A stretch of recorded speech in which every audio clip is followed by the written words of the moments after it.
të mirë, ai ka krijuar një krizë permanente, absurde në Kosovë, dhe mbi të gjitha ka vrarë personazhe, në kuptimin politik të fjalës, ka vrarë personazhe që ishin shumë të shëndetshëm për, si thosh, një lloj koordinimi të kësaj varke, Vjosa Osmanin. Unë s'e kam dashur Vjosa Osmanin. E kam akuzuar gjithmonë Vjosa Osmanin.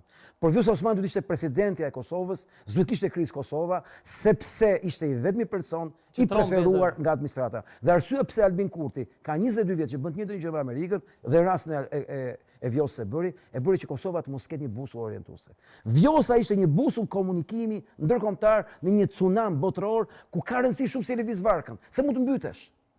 Dhe në rastin konkret, mund ta them me plot gojën, Kosova është në një hall të madh, sepse ky tsunami i madh e ka lënë anijen e Kosovës patimonier. Jemi në rrëmuj totale.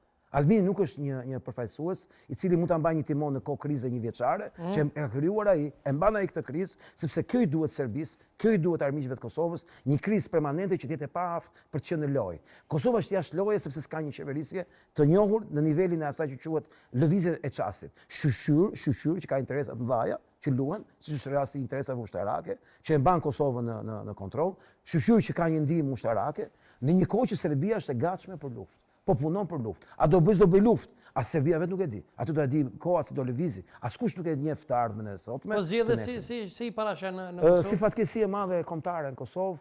Unë do të kujtoja për zgjedhjet e tanishme në Kosovë, një histori që ka ndodhur në Kosovë në 1111-ën, kur serbët sponsorizuan ardhin e sultanit në Prizren, e sollën me tren. Në atë kohë se nuk e din shqiptarët e Kosovës që ka pas linjë kurudhore në atë kohë, në Kosovë, Stamboll.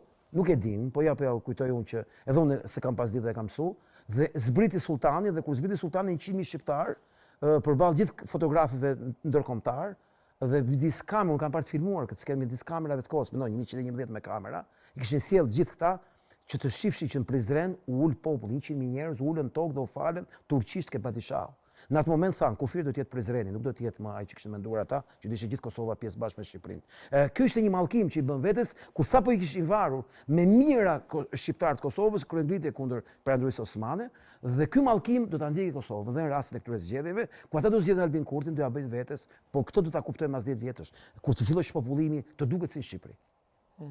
E kam një musafir mbrapa skenës që është i shështori i Shtërisë Ligjore të Kosovës që nuk mendon siguri, a më lejon me ftu sonte? Më fal, unë mund të them vetëm një gjë si hyrje për pozicionin tim.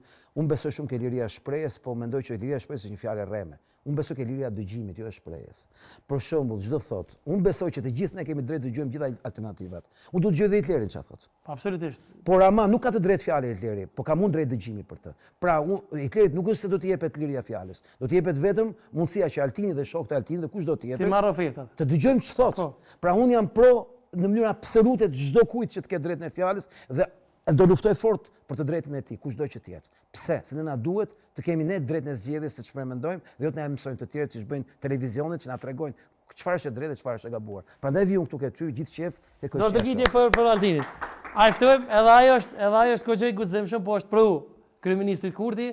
Me neve sonte shumë shokë të mi, miq të mi janë Albin Kurti. Po, snajperisti koshorët Musa Smoli e ftojmë me dartëgritje të nokë. Hajde Mus. Mirëmbrëma, mirë se erdhe.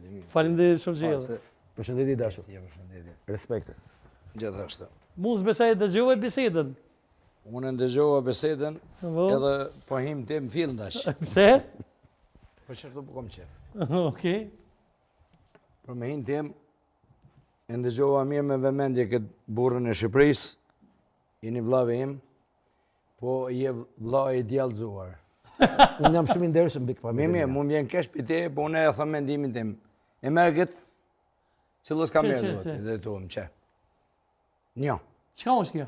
Kjo është ky komandant Badri Manxholli. Pe prezantoj desht aktivisht pak më du. Kjo gazet është që e kum lënë familjen në Amerikë, gruan me 2 vajza, shkruan gazeta e Amerikës, Dallas Morning News. Etnik Albanian që gjilon gruan e fëmijën e kum shit pasurin gjithçka për atë dhej. Për që ta them si po fol kë. Këtu është restorani, jam që e kum shit që ku jam këtu. Pa e morë ko shumë. Këtu jem snajperisti më i mirë në Kosovë. Kusht ka shef 2 vjet ku më shtruan në shtëria amerikane. Po, e vërtet, sun ta jam i ardhur po. Kjo është luftëtari i Kosharës. Respekte. Faleminderit. Ky është biznesi